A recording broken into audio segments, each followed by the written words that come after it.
How to keep going when you're not good at something new. So how to keep going when you're not good yet at something new. So something that you wanted to try, something that you wanted to do, you didn't get good immediately, so then you quit. 99% of the people out there have something that they have tried to do before, did not get immediately successful, so then they quit, right? So what I'm going to do is I'm going to give you some tips today on how to stay the course, how to be able to continue and set expectations and that sort of thing to not allow yourself to quit, okay? So let's see here. Bring the video up in front of me. Boom, pow. All right. So first things first, if you are watching this on the YouTubes, do make sure that you click on the subscribe button and then also the bell so you get notified when new videos come on. If you are watching this somewhere else, you are going to want to go over to YouTube after the video, search my first and last name, click on the subscribe button and then also the bell so you get notified when new videos come on. The only reason I don't tell you to try to get notified via Facebook is because Facebook is notoriously terrible for letting you know whenever people are live, period. So there is that. All right, you guys, good morning. I see you, Pamela. Good morning, Deb.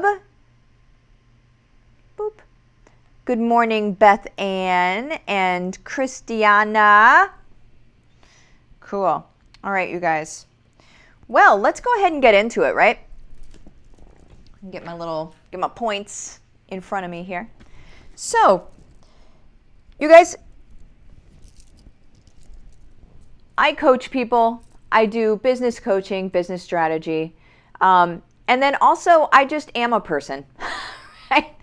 And I have tried many things, and I myself, Mike and I were actually just talking about this yesterday, have started, so we were talking specifically about like workout stuff and how I've started doing workouts before, and then whenever I didn't see the results I wanted to see immediately, I quit.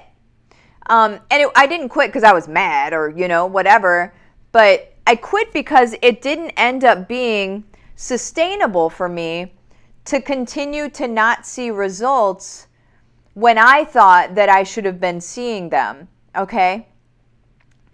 And so then, I just quit. Well, now I just kept going and am seeing like incredible results, right? And it's the same with anything, you guys. It's the same with anything that you want to do in life.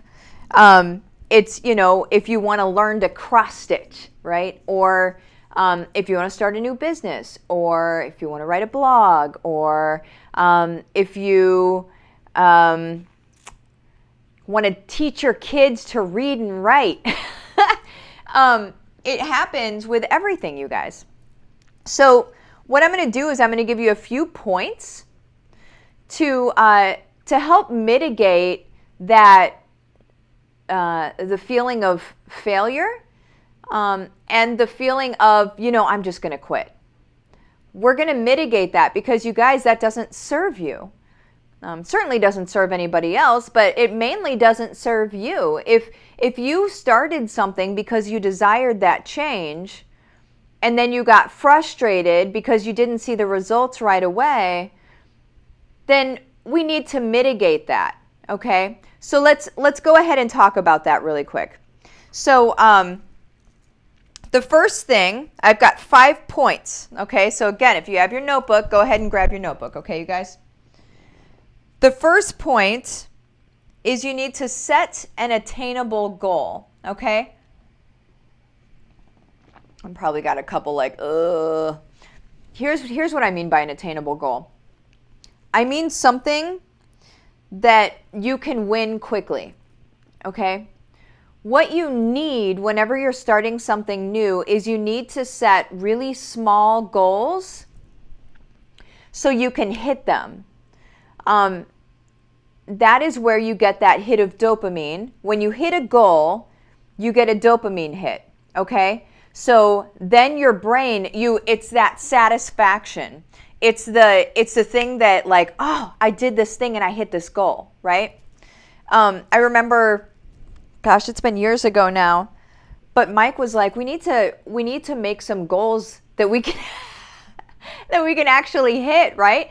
Because we would have these big grandiose goals, and he's like, we need to be making some goals that we're actually going to hit soon.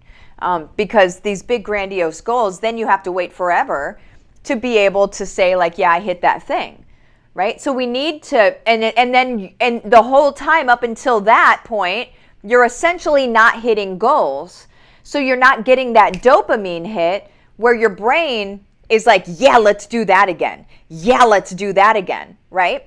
So what we need to do is we need to make small attainable goals in the very beginning at least, to allow us to continue until we can get to a point of like, okay, cool, I got my sea legs, right? I'm good with this. Now it's a behavior, it's a thing that I'm always doing. Because here's the thing is whenever you start something, there's a big part of your mind, conscious or not, there's a big part of your mind that is like, this ain't gonna work.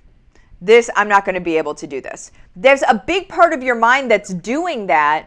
And when you don't hit a goal quickly, that part of your mind is like, see, I told you so. See, I told you you couldn't do this. And you guys, what that's going to root back to is like childhood. You know, don't do this. Be safe. Don't stand out. Don't climb that stuff or whatever, right? We need you to be safe. Be careful, be careful, be careful. How many times do we say it as parents, right? Be careful, be careful, be careful. That turns into us we say it too, right? But as adults, we still hear that. That loop still keeps going around. Be careful, be careful. And what be careful could mean to us as an adult is don't go doing anything crazy. Don't go sticking your head out and doing something, like starting a blog or starting a new business or something like that, right? Don't go doing that because you need to be careful. And that's your ego trying to keep you small, keep you safe. It's the whole primitive mindset, okay? Of, don't get eaten by a lion, essentially. But we don't need to worry about being eaten by lions. Typically, if you're in the zoo, in the lion cage, you might need to worry about being eaten by a lion. But I would venture to say at almost any other time, you're okay at this point, right? So very first thing, you guys, is we need to set an attainable goal, something you can get a quick win, okay? So in my groups, I typically have a wins day.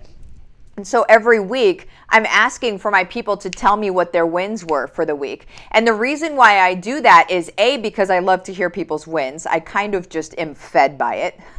So I love to hear people's wins, but also I keep them in the mindset of, here's what, I need to know my wins for this week. And it keeps you in a positive mindset. It keeps that filter of experiences. So experiences are happening to you all the time. It keeps that filter up that lets the good stuff through because you're looking for it, okay? And you want to have your win to be able to share.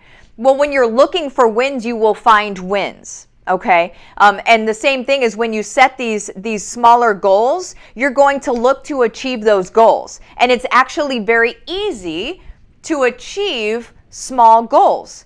And that equates to a win.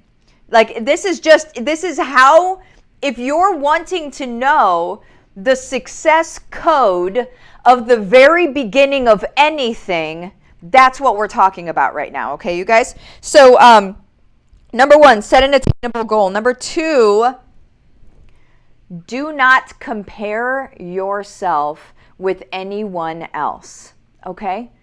Do not compare what is happening in your journey with anybody else, all right? This is one that is said all the time, everywhere, and that's because it's fantastic. But whenever we see something said all the time, everywhere, it's very easy for us to allow it to become part of the static and not really think of what that means. So let's talk about it super quick. What does it mean to not compare yourself with somebody? It means, like, if you started this workout class the same time that this other person started this workout class, you should not judge your own results based against this person's results. Does that make sense? Because, quite frankly, you don't know what they're doing in their off time. You don't know what led them up to this point. You don't know if they, have been working out their entire life, but they just started this class. You don't know any of that. It is unfair to you to compare yourself with anybody else. What is it? Comparison is the thief of joy. Isn't that what it is? Stop it. Why are you even doing it? Okay? Don't do it. Compare yourself against yourself. What were you like yesterday? What was your win last week?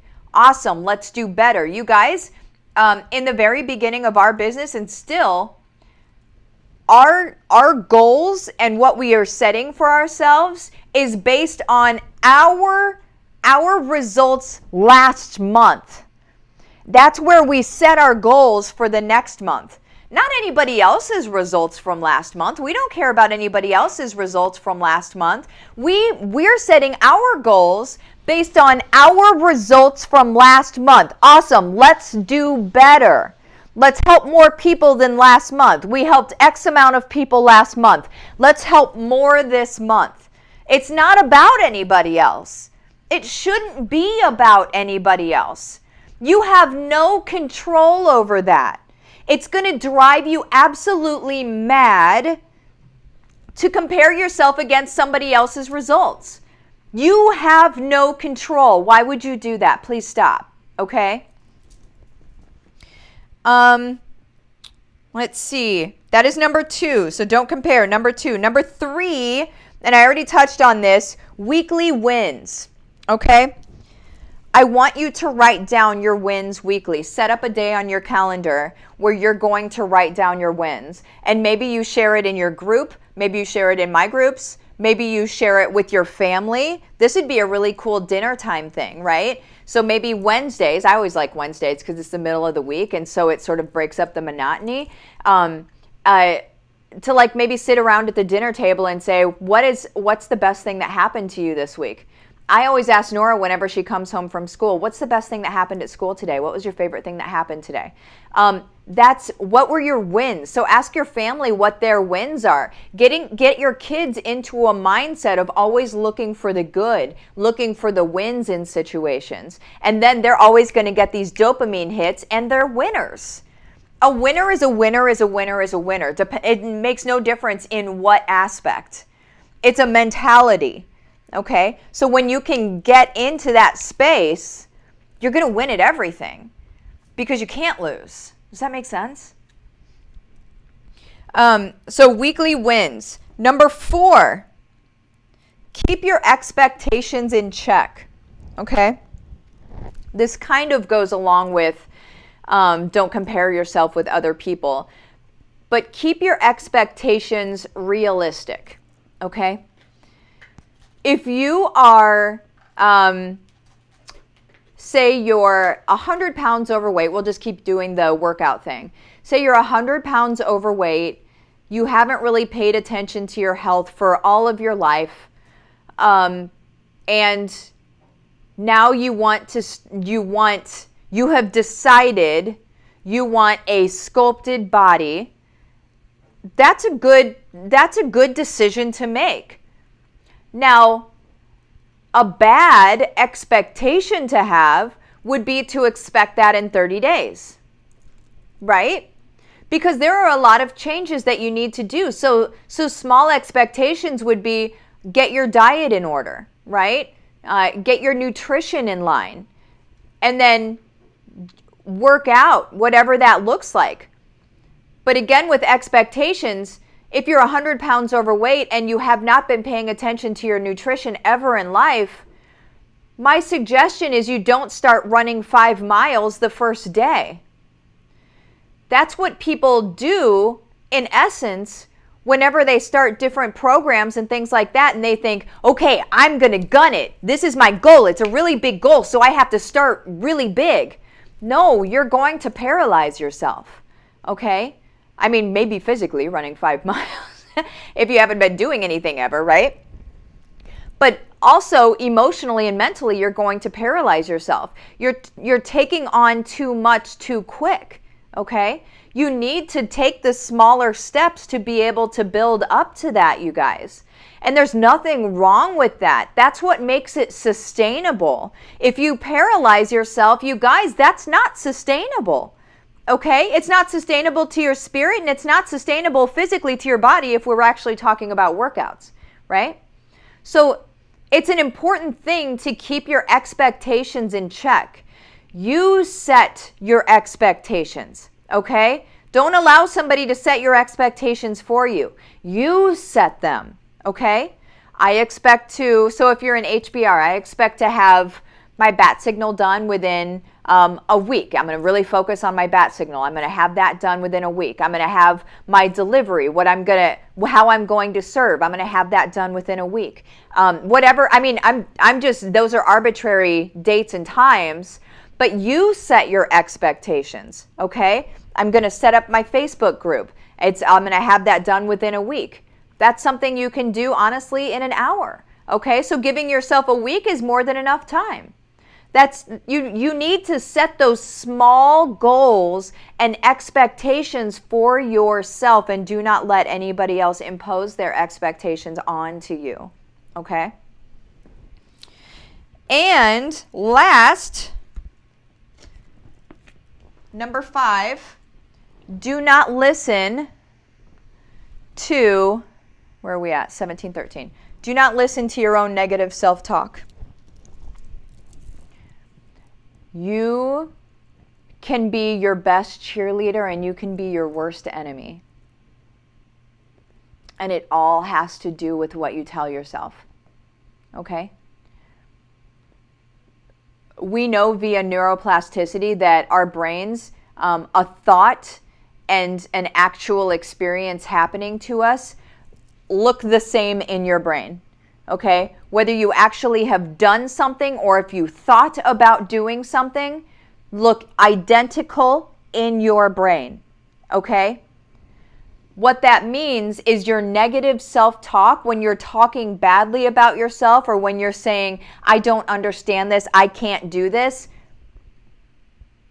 your brain will believe that, you guys.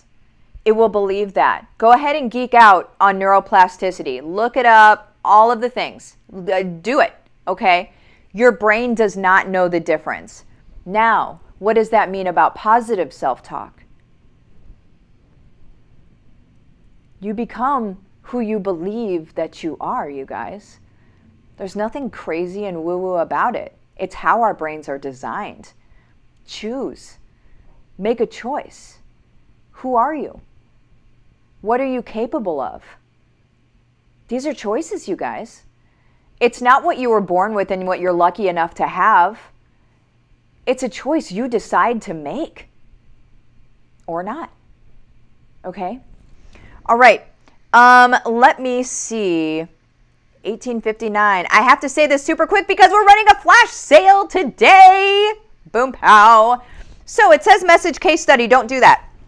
First of all, what you're going to do today, if you want to jump into HBR and you want to hang out with all of these people that are amazing and supportive of each other and are sharing with each other how they're growing their income streams, and we're all doing it together, and it's awesome, you guys. I had one student, Megan, out-earned her husband last month, okay? Last month. That's only 2 months into the program, all right? Just a heads up.